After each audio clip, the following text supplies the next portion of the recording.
Hi guys, welcome. This is your Sameer Kohli sir with another lecture of the topic called probability. अब तक पांचों exercises हो चुकी हैं. आई होप कि आपको पांचों एक्सरसाइजेज समझ आई हो जो मैंने कराया है. अब हम मिसलिनियस की तरफ जा रहे हैं. मिसलिनियस में 33, 34, 35, 36 और 37 पांच एग्जाम्पल है. पांचों तगड़े एग्जाम्पल्स हैं. ये पांच एग्जाम्पल स्किप कर जाते हैं बच्चे और प्री बोर्ड में बहुत ज्यादा आते हैं. थोड़ा सा ध्यान से देख लेना. एग्जाम्पल नंबर 33 आपके सामने है. वो कह रहा है coloured balls are distributed in the box as shown in the figure. Box one में कौन कौन से कलर की कितनी बॉल्स हैं, बॉक्स टू में कौन कौन से कलर की कितनी बॉल्स हैं. अ box is selected at random. A box is selected at random and from the selected box the color of the ball is black. What is the probability that the ball drawn is from the box 3? What is the probability that the ball drawn is from box 3? थोड़ा सा ध्यान दे लेना इसमें. Presentation E1, E2, E3, E4 अगर साथ हो तो what do we से बाय E1. अब तक तो पता चल गया होगा कि ये बेस थ्योरम है. That selected box is box 1. मुझे पॉज कर लो. Selected box is box 2. Properly लिखना वहां एग्जाम में. Selected box is box 3. Selected box is box 4. हाथ के हाथ ही लिख लेना. P of E1 is equals to P of E2. कोई भी बॉक्स सेलेक्ट होने के कोई स्पेशल चांसेस नहीं है. चारों बॉक्सेस में से कोई भी बॉक्स सेलेक्ट हो सकता है. E4 तो ये बराबर है 1/4. बट ये लिखना जरूरी है. अब ए क्या है. B the event that ball drawn is black. हमें ऑलरेडी दे रखा है कि जो बॉल निकली है वो ब्लैक है. व्हाट इज द प्रोबेबिलिटी कि वो थर्ड बॉक्स में से निकली हो. व्हाट इज द प्रोबेबिलिटी कि वो थर्ड बॉक्स में से निकली हो. तो अगर क्लास 7 है तो क्लास बोलेगी सबसे पहले वो थर्ड बॉक्स में से निकली हो, फिर वो थर्ड बॉक्स में से निकली हुई ब्लैक हो. ये ऊपर आएगा होल डिवाइडेड बाय अगर 7 हो तो वो पहले बॉक्स में से निकली हो और पहले बॉक्स की ब्लैक हो, या फिर सेकंड बॉक्स की ब्लैक हो, या फिर थर्ड थर्ड बॉक्स की ब्लैक हो, या फिर फोर्थ E4 और फोर्थ बॉक्स की ब्लैक हो. ये प्रेजेंटेशन बहुत ज्यादा जरूरी है. आप वैल्यूज जब पुट करेंगे, ये तो हमने पहले ही निकाल लिया था 1/4. थर्ड बॉक्स में से ब्लैक बॉल आने की प्रोबेबिलिटी है 1/1 और 2 3 और 3 6 और 1 7.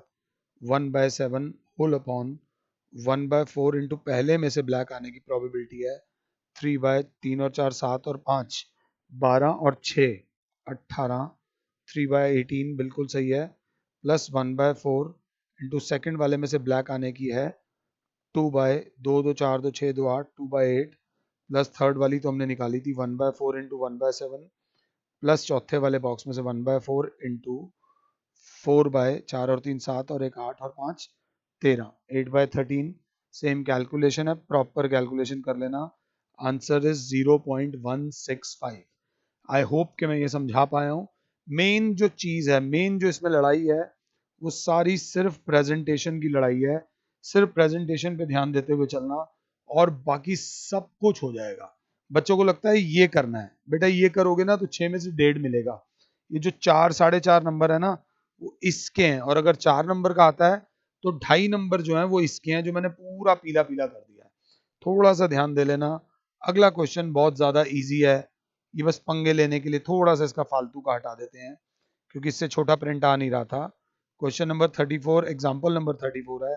Find the mean of the following distribution.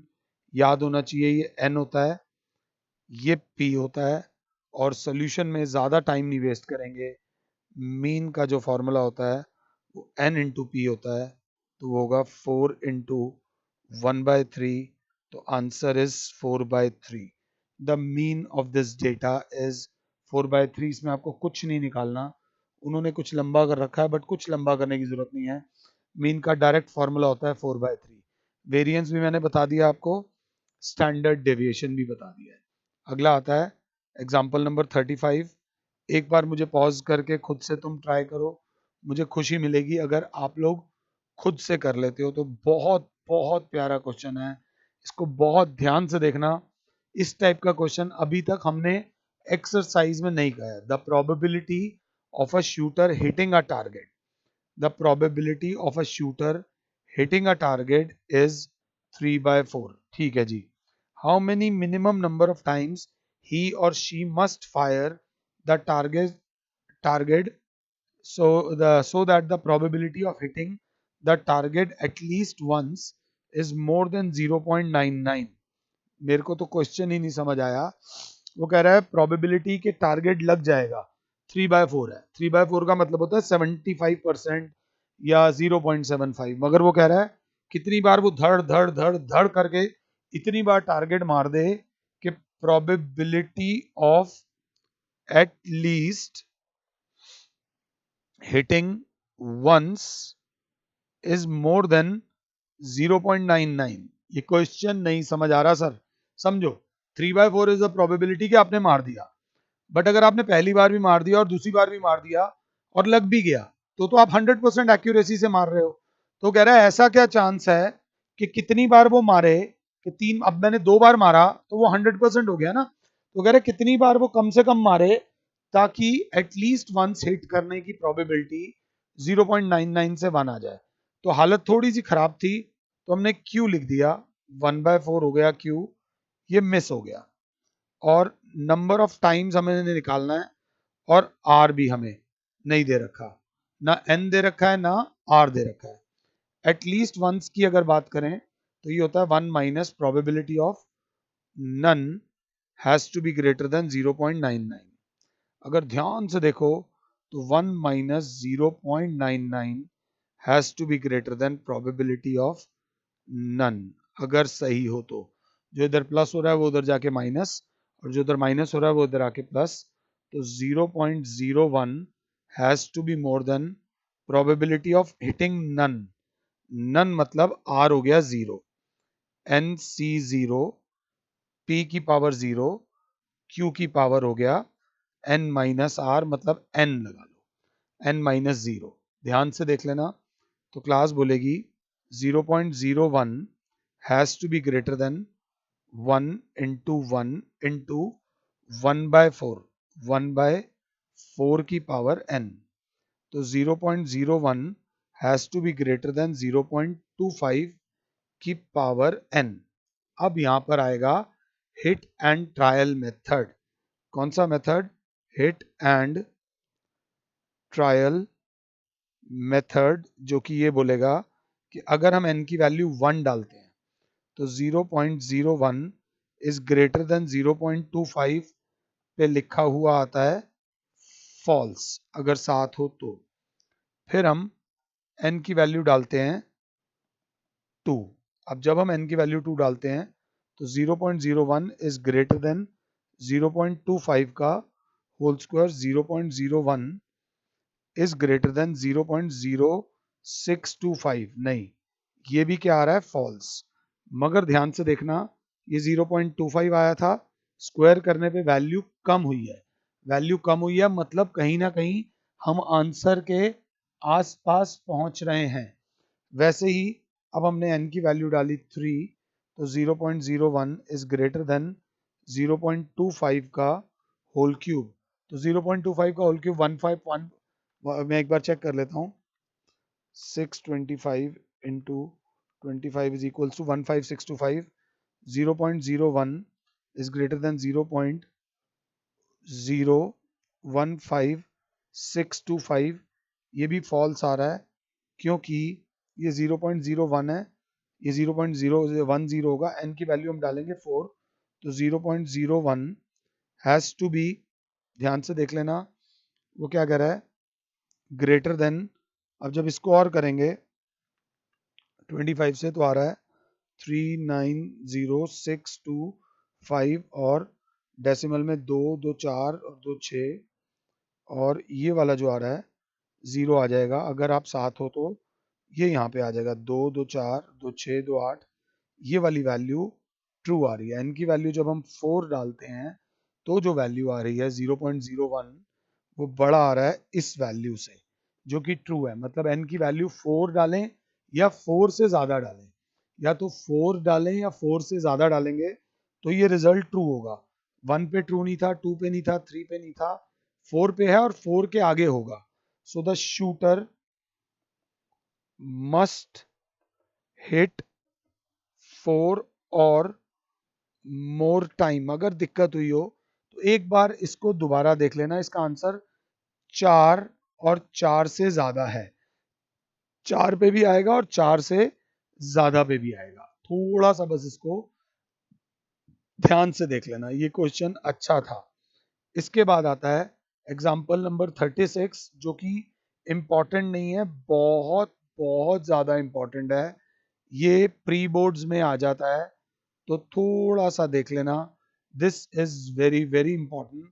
इसमें अगर आपको थोड़ा सा जीपी याद हो, sum of infinite terms of GP अगर आपको याद हो, where r is less than 1 होता है। 11th क्लास में सप्लीमेंट्री में पढ़ा होता था A R square A R cube dot dot dot dot. तो इसमें सम ऑफ एन इनफाइनाइट टर्म्स का फॉर्मूला होता है ए अपॉन 1 माइनस आर। अगर ये कंसेप्ट याद है तो this is very very important. इसको ध्यान से देख लेना, पहले लिख लेना, या आपने 11th क्लास में सप्लीमेंट्री में किया होगा। This is very important. ये करने के बाद क्वेश्चन पढ़ने की जरूरत है। ये पहले लिख लेना जो मैंने लिखवाया है, उसके बाद क्वेश्चन पढ़ना। वो कहते हैं A and B alternatively throw a die until one of them gets a 6 and wins a game. Find their respective probabilities if A starts first. दो बंदे आपस में डाइस फेंकते हैं, जिसका 6 आएगा वो जीत जाएगा। जिसका 6 आएगा वो जीत जाएगा। एक बंदे का नाम ए है, एक बंदे का नाम बी है। ए ने 6 फेंका, 6 आ गया, बी को चांस भी नहीं मिलेगा। बात खत्म, गेम खत्म। चलो, क्या यही केस होगा? नहीं, ऐसा भी हो सकता है ए ने फेंका नहीं आया, फिर बी ने फेंका नहीं आया, फिर ए ने फेंका, फिर भी ए जीत सकता है। और कैसे जीत सकता है ए ने फेंका नहीं आया, बी ने फेंका नहीं आया, फिर ए ने फेंका नहीं आया, फिर बी ने फेंका नहीं आया, फिर ए ने फेंका, ऐसे जीत सकता है। ऐसे ऐसे करके तो ए के केस हम डिस्कस कर रहे थे। बी कैसे जीत सकता है? बी जीत सकता है कि जब पहली बार ए फेंके ना आए, बी फेंके आ जाए और बी जीत जाए। या फिर पहली बार ए का ना आए, पहली बार बी का भी ना आए, फिर जब ए फेंके फिर वो ए का ना आए, फिर जब बी फेंके तो बी का आ जाए। तो बेसिकली सबसे पहले हम लोग लिखेंगे सॉल्यूशन में इज चांसेस ऑफ विनिंग, कि पहली बार ही फेंके और आ जाए। या फिर पहली बार अगर ए का नहीं आता तो वो दुआ करे बी का भी ना आए, मगर फिर ए का आ जाए। या फिर पहली बार भी ए ना जीत पाए, तब बी का भी ना आए, तभी ए को फेंकने का मौका मिलेगा। ए का फिर भी नहीं आया, फिर बी का नहीं आया, फिर ए का आ गया, एंड सो ऑन। ऐसे चलते चलते ये ए के चांस हम डिस्कस कर रहे हैं। ए का चांस हमने डिस्कस करा है। आराम से हाइलाइटर ले लो और पहले इस चीज को समझ लो। ऐसे तो चलता ही जाएगा। तो ए के जीतने के चांसेस हो जाएंगे, ए का पहली बारी में आ जाए तो 1/6, बात खत्म। या फिर या हमेशा प्लस होता है, ए का पहली बार ना आए, 5/6 इंटू बी का भी ना आए, 5/6 इंटू अब ए का आ जाए 1/6। या फिर देखो 4 बार ना आए तो 5/6 की पावर 4 इंटू 1/6, ये पांचवा, डॉट डॉट डॉट डॉट। तो एक बहुत स्मार्ट बच्चे ने देखा सर ये जीपी बन रहा है जिसकी फर्स्ट टर्म है 1/6 और कॉमन रेशियो है this 5/6 into 5/6 into 1/6 divided by this कर दो 1/6। तो कॉमन रेशियो आ रही है 25/36, जो कि लेस देन 1 है। और ये जो चलता जा रहा है ये इनफिनिटी तक चलता जा रहा है। तो ए के जीतने के चांसेस के लिए आपको इस केस में प्लस करना पड़ेगा, ये केस में प्लस करना पड़ेगा, ये case dot dot dot dot infinity तक प्लस करना पड़ेगा। तो sum of infinite terms of a GP होता है ए अपॉन 1 माइनस आर। तो ए है सर 1/6 अपॉन 1 माइनस 25/36, तो 1/6 अपॉन 11 अपॉन, अगर ध्यान से देखो तो 36, तो 6 1 जा 6 6 जा, ऊपर जाओगे तो 6/11 आ जाएगा। प्रोबेबिलिटी ऑफ ए विनिंग आ जाएगी 6/11। ये ध्यान दे लेना sir, that is your answer. But यहां पर बोला गया है find their respective chances of winning. हमें प्रोबेबिलिटी ऑफ बी भी निकालनी है। बी के लिए बी वाला केस लो, ए का ना आए बी का आ जाए, या फिर ए का ना आए बी का ना आए, ए का ना आए फिर बी का आ जाए। नहीं, बचेगा सीधा ही है sum of probability, probability of A win plus probability of B win हमेशा बराबर होगा 1। Basically probability of A win plus probability of not A win बराबर हो जाएगा 1। तो ए की विन की अगर 6/11 है तो प्रोबेबिलिटी ऑफ बी विन बराबर 1, तो प्रोबेबिलिटी ऑफ बी विन बराबर हो जाएगा 1 minus 6/11। Your answer will be 5/11। थोड़ा सा प्रोबेबिलिटी को रियल लाइफ में भी समझ के चलना। डाइस वाली गेम में जीतने के चांसेस ज्यादा उसके होते हैं जो डाइस पहले फेंकता है। लूडो की गेम कभी भी खेलो तो कोशिश करना डाइस पहले फेंकना, आपका चांस पहला होना चाहिए। अगर ये समझ आया है तो ही आगे बढ़ना। अब अगर ये समझ आया है तो एक केस वो वाला भी कर लो जिसमें ए बी और सी तीन लोग हैं जो आपस में डाइस फेंक रहे हैं, एक वो केस भी अपने आप से कर लो। उसमें आपको ए और बी का केस निकालना पड़ेगा, सी का इस तरीके से कर लेना 1 वाले तरीके से। ये क्वेश्चन इंपॉर्टेंट था, ध्यान से देखने की जरूरत थी। अगला क्वेश्चन जरा लास्ट एग्जांपल है एनसीईआरटी का। एनसीईआरटी का लास्ट एग्जांपल है, मैं इसमें ज्यादा पंगे नहीं लेना चाहता। If a machine is set up correctly it produces 90% acceptable items. अगर मशीन सही सेट हो गई तो 90% जो आइटम्स बनेंगी वो सही बनेंगी। If it is incorrectly setup it produces only 40% of the acceptable items. ठीक है जी, अगर गलत मशीन सेट हो गई तो 40% आइटम ही ठीक बनेंगी। Past experience shows 80% of the time setup सही होता है, 80% टाइम मशीन सही सेटअप की जाती है। If after a setup the machine produces 2 acceptable items, find the probability machine is correctly set up. Machine is correctly set up. E1, E2. Machine is correctly set up. तो probability of E1 जो है वो है 80/100। 80% of the times machine सही setup होती है अगर 7 हो तो। E2 is the when machine is incorrectly set up. Probability of E2 is 20/100। 20% of the time machine नहीं सेटअप होती। अब A is the event that machine produces acceptable item। तो अब हमारे को ध्यान से देखना इसमें क्या दे रखा है। If a certain event the machine produces 2 acceptable items। the machine produces क्या बेटा, 2 acceptable items। 2 acceptable items produce करिए मतलब पहली आइटम भी सही थी और दूसरी आइटम भी सही थी, दो आइटम्स ठीक थी।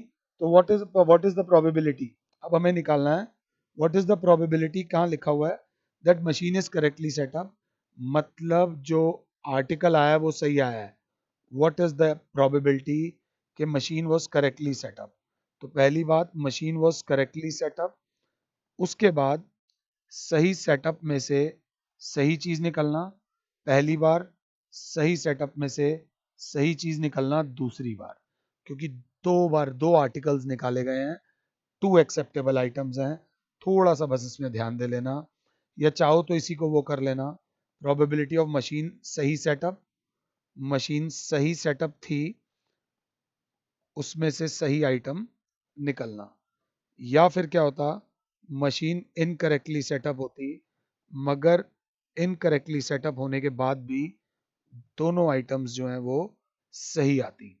मशीन करेक्टली सेटअप होने के चांसेस दे रखे हैं इन्होंने 80% को, इन्होंने 0.8 लिया हुआ है, तो 0.8 उसके बाद उन्होंने बोला है इट प्रोड्यूसेस 90% एक्सेप्टेबल आइटम्स, तो into 0.9 into 0.9 whole upon 0.8 into 0.9 into 0.9 plus machine incorrectly set up होने के चांसेस हैं 0.2, उसके बाद भी वो 40% चांस हैं कि सही आर्टिकल्स बनाएगी 0.4, और जब ये पूरी कैलकुलेशन कर लोगे योर आंसर इज 0.95।